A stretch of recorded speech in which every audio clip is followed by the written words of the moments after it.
Seja bem-vindo ao Conselho Consultivo. Já são conhecidas as bases para o programa de governo do PS. O grupo de economistas propõe ao PS a redução da taxa social única para trabalhadores e empresas.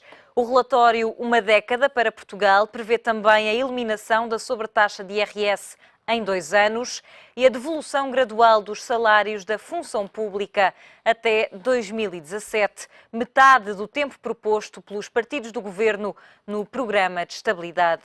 Os economistas do PS prevêem ainda um crescimento económico superior a 3% em 2017 e o déficit a chegar a menos 1% em 2019.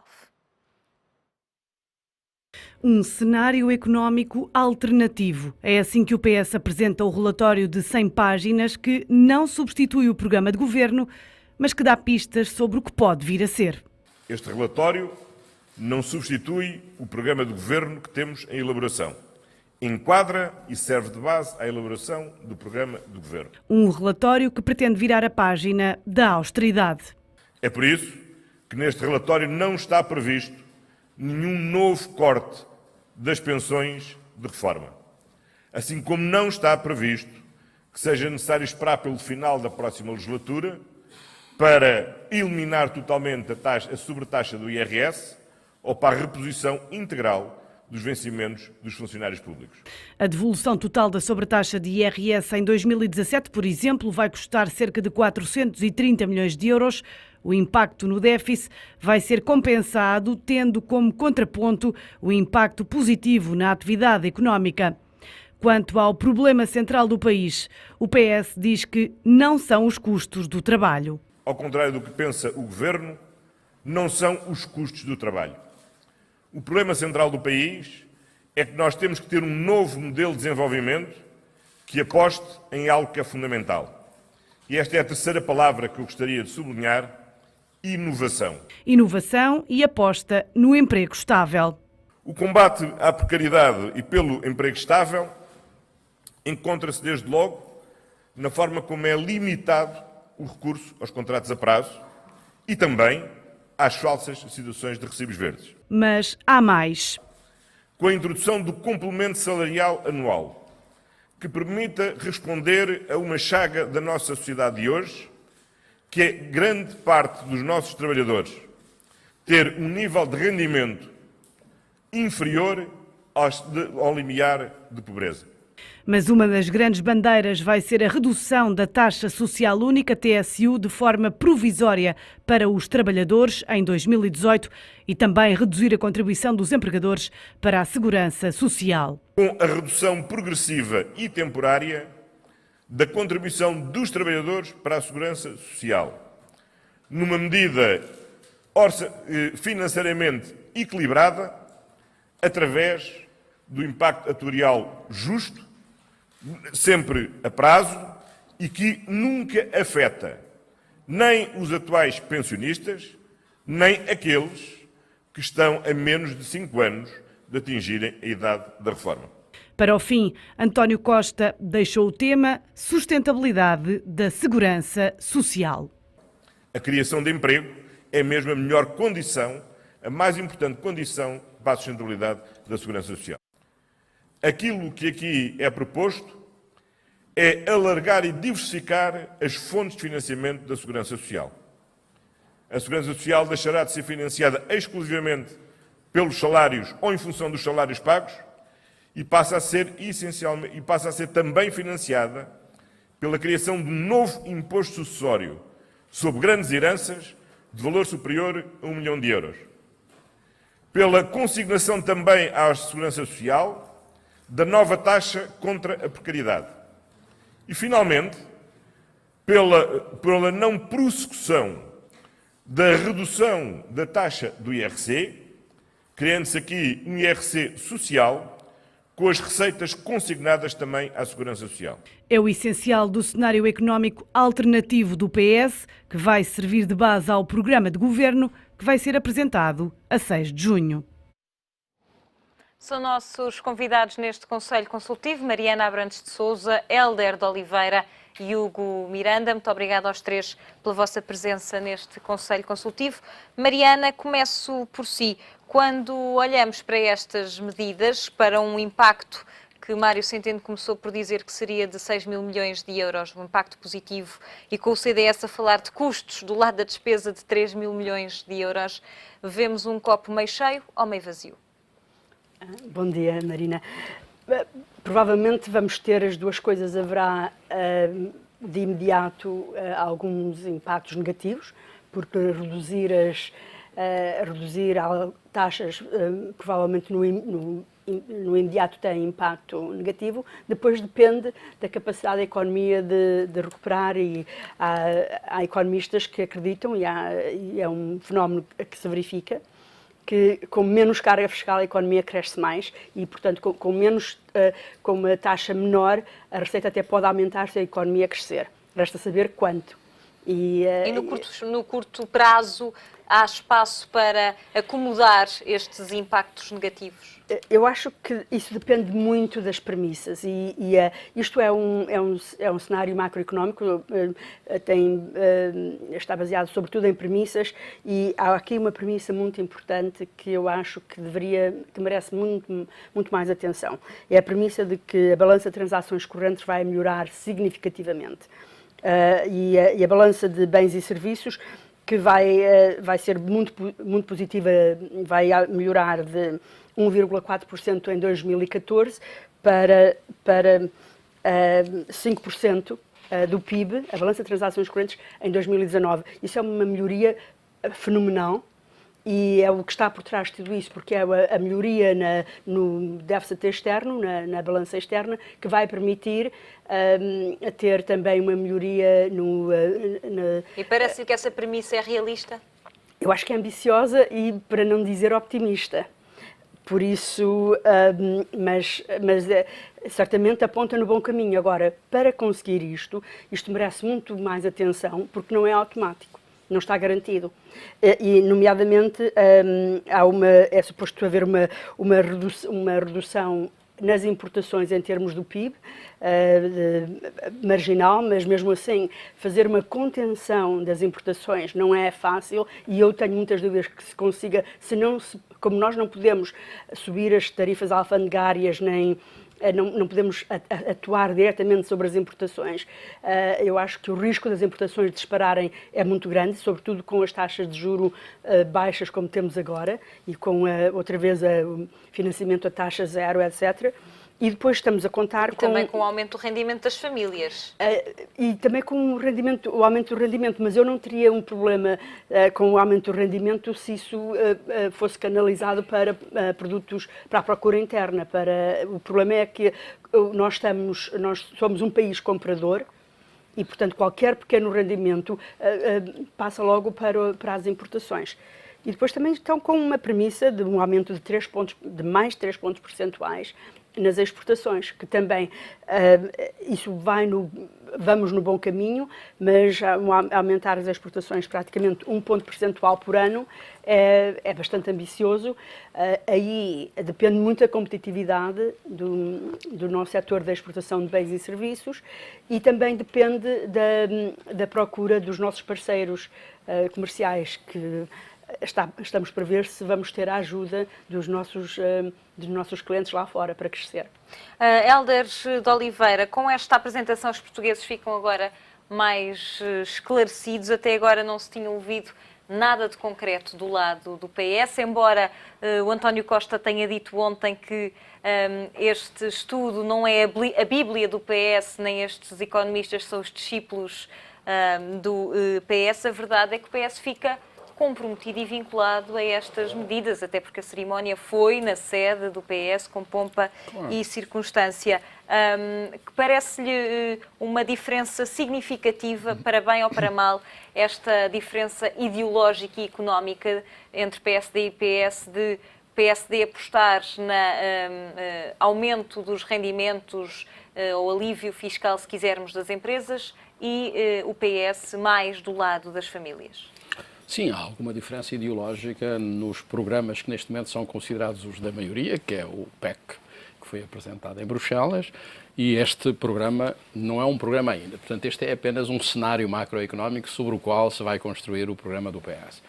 Eu sublinhava duas coisas que são extremamente importantes do meu ponto de vista no cenário político, que permitirá que discutamos com alguma racionalidade, a racionalidade possível quando se discute política, relativamente ao futuro. O primeiro elemento que eu sublinhava era o facto de António Costa estar a sublinhar desde algum tempo atrás, desde que se candidatou a líder do PS, de que ele ia construir uma agenda para a década. Portanto, ter uma visão de médio prazo, não é de longo prazo, mas de médio prazo pelo menos. Isso é algo de extremamente importante, que vai permitir que nós pensemos um pouco aquilo que é o futuro do país. Um dos graves problemas que nós temos é que o país tem, é que não tem uma estratégia de futuro. Não é? Portanto, o facto de haver uma agenda para a década é um elemento importante para discutirmos um quadro macroeconómico para o futuro. A segunda questão que eu julgo que é importante aqui é Mas que... uma estabilidade, peço desculpa, Helder, interrompê-lo, uma estabilidade que o PS quis demonstrar fazendo essa agenda para a década, mas que não cumpre em relação à estabilidade que este governo tem tentado implementar, nomeadamente no IRC, parar com esta diminuição progressiva do IRC. São acidentes de percurso do meu ponto de vista. Portanto, é evidente que isso depois tem que ser discutido nesse quadro. A segunda questão que eu julgo que é extremamente importante é que um conjunto de economistas, muitos deles independentes, não é? Portanto, não são economistas do PS, alguns são, até militantes, mas um conjunto de economistas se tenha preocupado durante um tempo razoável a discutir um cenário macroeconómico para verificar se no futuro as medidas concretas que o PS agora vier a defender no seu programa, algumas medidas de natureza macroeconómica, outras de natureza microeconómica, têm ou não têm, digamos, enquadramento nesse cenário. Portanto, digamos que o PS vai ser defrontado quando definir o seu programa em concreto que aquelas medidas são ou não são enquadráveis nesse cenário macroeconómico. Para dar um exemplo só de enquadramento ou não. Por exemplo, há neste momento, quer o Governo, quer o PS, aposta muito naquilo que tem sido um sucesso nos últimos anos e que vem do passado, não vem só desta governação, vem também do passado, que é a aposta nas exportações. E na aposta nas exportações fizeram-se investimentos extremamente importantes no passado para que, de facto, digamos, nós aí tivéssemos um sucesso significativo. Apostou-se na qualidade, em investimentos de qualidade. Recordo que alguns desses investimentos tiveram um impacto muito significativo na nossa balança de pagamentos. Um exemplo concreto foi os investimentos que se fizeram na Galp, os investimentos que se fizeram no domínio do papel. Nós tivemos um crescimento muito significativo nas exportações de papel, porque houve um investimento muito forte que foi de uma concertação entre o setor privado e o setor público, que foi o investimento da Portocel em Setúbal. É um exemplo, entre outros, que levaram a que houvesse um crescimento significativo das nossas exportações. A minha dúvida aqui é se, e depois há setores que evoluíram muito favoravelmente, porque houve uma estratégia setorial muito significativa, é o caso do calçado, que estamos a citar, ou até a metalomecânica ligeira, ou até no caso do vestuário. Portanto, isso significou haver uma estratégia para esses setores, mas fundamentalmente a possibilidade de se ter investido. Neste momento, o que mais me preocupa nesse domínio da microeconomia, para responder aos desafios da macroeconomia, é que as empresas portuguesas estão, de uma maneira geral, descapitalizadas. Portanto, há financiamentos externos, as empresas têm possibilidade de recorrer a financiamentos externos, mas não têm capitais próprios suficientes. Ontem, aliás, o Carlos Tavares fez uma intervenção a propósito na Assembleia da República e eu estou inteiramente de acordo com ele. De facto, o que acontece neste momento é que a generalidade das empresas portuguesas, designadamente as pequenas e médias empresas, não têm acesso a capitais próprios que permitam que a sua estrutura financeira seja equilibrada, eles tenham capacidade para recorrer a fundos externos para fazer os investimentos que neste momento são necessários para sustentar este crescimento significativo que houve no passado relativamente às nossas exportações. Ou seja, agora temos uma banca capitalizada por imposição da Troika e as empresas descapitalizadas porque a banca não capitaliza as empresas? Não, mas a banca não tem que capitalizar as empresas. O que se passa é que no nosso cenário de há muitos anos atrás não há, digamos, uma cultura de recurso a capitais próprios para as empresas se desenvolverem. Portanto, os próprios empresários, de uma maneira geral, em certas circunstâncias, em vez de aplicarem os fundos nas empresas, por vezes distribuíram fundos que eram necessários aos capitais próprios das empresas. Portanto, e depois o capital de risco foi uma aposta que se tem sucessivamente feito, mas que tem sucessivamente falhado. Portanto, é qualquer coisa que tem que se fazer nesse domínio para que as empresas portuguesas tenham uma estrutura financeira equilibrada, designadamente no domínio dos capitais próprios, para permitir que no futuro esta aposta nas exportações, que está a ser vitoriosa, tenha a possibilidade de ter continuidade. Hugo Miranda, estas propostas que ontem conhecemos do Partido Socialista, houve politólogos a dizer que mostram que o PS pode ser uma alternativa real sem ser um Syriza, mas que ainda assim não são suficientes para uma maioria absoluta. Tendo em conta que estes pressupostos macroeconómicos, sem ser a parte dos números, mais a parte política, pretendem ou têm como base que tem de ser um governo estável para as conseguir implementar e partem do pressuposto que o déficit deste ano de 2,7% é cumprido pelo atual governo, parte dos pressupostos certos? Bem, eu concordo que, começando pela questão da maioria, que seria importante ter uma maioria estável na Assembleia da República na próxima legislatura.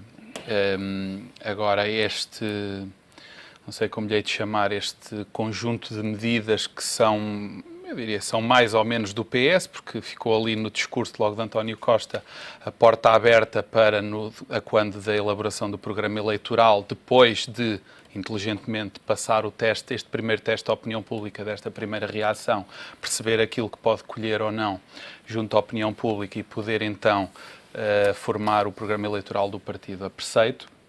Mas, quer dizer, aquilo que vemos deste conjunto de medidas é que há um traço fundamental, que eu diria até de certa forma ideológico, porque o é, que distingue bastante da maioria. Interessante do ponto de vista do comentário, não é? Porque finalmente temos aqui para os próprios eleitores, na hora de para os próprios eleitores que terão aqui duas escolhas que são substancialmente diferentes. E temos neste conjunto de medidas algumas que eu classificaria de boas, inovadoras até, algumas delas. Quais? Por exemplo, olha, a questão do contrato para a equidade laboral, algumas medidas para o Código de Trabalho, nomeadamente penalizar as empresas que têm uma rotatividade exagerada de colaboradores, o que tem a ver um bocadinho com o problema que existe a gestão de recursos humanos em Portugal, que é uma abordagem interessante e que é nova. O estender do programa Simplex, um programa de enorme sucesso, com a redução de custos de cumprimento de responsabilidades fiscais. A questão da organização do Estado, que é interessante, o documento toca, mais uma vez, na importância da racionalização definitiva, até a expressão é interessante, que é racionalização definitiva da organização do Estado. Embora aí não vá muito, não se distinga muito daquilo que o Governo, ao fim e ao cabo, tem dito e tem feito.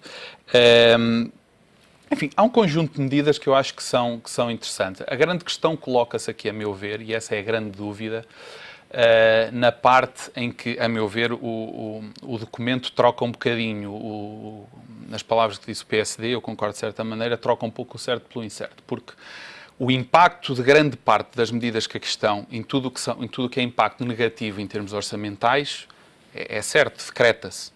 Portanto, faz-se um decreto e isso acontecerá. Portanto, as despesas vão crescer, vamos perder receita, portanto, isso é certo. O efeito multiplicador dessas medidas é que já me oferece mais dúvidas. Enfim, comparando um bocadinho com aquilo que existiu no passado, tivemos antes das últimas eleições, ou das penúltimas neste caso, em que tivemos o baixar do IVA, o aumento de salários, e acabou por não ter o efeito que se dizia que iria ter. Quer dizer, teve o efeito de prejudicar o déficit, mas não teve o efeito multiplicador no crescimento da economia. E há muitos casos assim no nosso passado, com vários governos, e, portanto, oferece-me algumas dúvidas. Eu temo, obviamente, como português, que isto possa, de certa forma, colocar um bocadinho em causa um esforço que foi feito com grande sofrimento por parte de todos os portugueses e até das próprias empresas. E depois há aqui uma outra questão. Mas vê realismo nestas propostas ou não? Eu vejo vamos lá ver. Eu vejo algum realismo. O realismo é relativo, porque, em boa verdade, a grande questão está em perceber se este efeito multiplicador pode ser expectável ou não. Eu tenho muitas dúvidas. É muito difícil de verificar. O documento diz, em certa altura, que isto não deve ser comparado com cenários passados, porque o ponto de partida é diferente. Pois, muito bem, do ponto de vista teórico estaremos todos de acordo. Mas todos sabemos que, na prática, até a própria forma como funciona o Estado, em geral, isto aqui é partidário, porque funciona quer quando está o PS, quer quando está o PSD, muitas vezes torna estas boas intenções ou aplica-as de forma enviesada. E, portanto, há prioridades na administração pública que muitas das vezes são conflituantes com o governo e, portanto, a aplicação deste tipo de medidas, este efeito multiplicador, é sempre muito, muito difícil de prever. Portanto, em suma, eu não diria que é irrealista, mas é arriscado. E depois, só para terminar, há aqui mais uma questão que eu acho que já aqui foi focada, que eu acho que é muito relevante, que é, nós falamos sistematicamente na questão da estabilidade fiscal e falamos muito na importância do investimento e até da capitalização das empresas, que terá que necessariamente ser feita também por investimento externo, mas nós não damos segurança aos investidores externos, porque ainda há um mês tivemos dois partidos, dois principais, há um mês não, há um ano, sensivelmente, tivemos os dois principais partidos portugueses a assinar um pacto que previa uma descida gradual do IRC no médio prazo, e bastou mudar de figurantes e o partido deitou logo esse compromisso pela janela, não é? E, portanto, isso apenas vem sublinhar as dúvidas que os investidores externos têm sucessivamente quando abordam planos de investimento ou business plans para fazer negócios em Portugal. E isto é só mais uma acha para essa fogueira. Mariana Abrantes de Sousa, ontem a oposição falou em trocar o certo pelo incerto, em regresso ao passado, em regresso da Troika. São assim tão dispendiosas este conjunto de medidas que o PS pode ou não adotar no seu programa de governo? Bem, eu não vejo o regresso da Troika, porque a Troika não saiu. Os credores continuam cá, portanto, eu não usaria essas palavras. O que está aqui em causa, há uma série de medidas que são muito semelhantes entre o programa este potencial programa da oposição e o programa de governo. E o que está em causa é a calendarização. Faz-se nomeadamente em relação à função pública e à sobretaxa de IRS. A reposição de cortes é mais acelerada ou mais lenta. Isso depende muito do cabimento orçamental. Se a receita orçamental for boa, pode-se soltar um pouco a pressão de corte, de contenção da despesa. Se a receita orçamental não for tão boa, eu acho que isso não depende do governo, não depende do partido. Eu acho que esta questão aqui da fiscalidade é importante.